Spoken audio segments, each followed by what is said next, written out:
Hello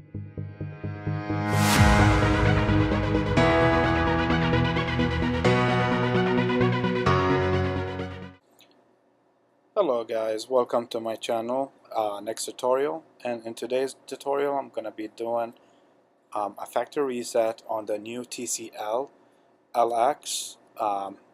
This device from TrackPhone or Simple Mobile. This tutorial would work on any similar devices.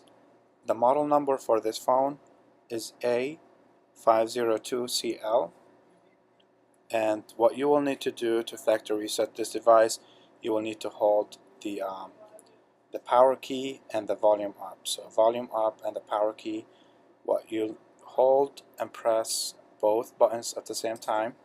As soon as you see the TCL logo, just release the power and keep holding the volume up key.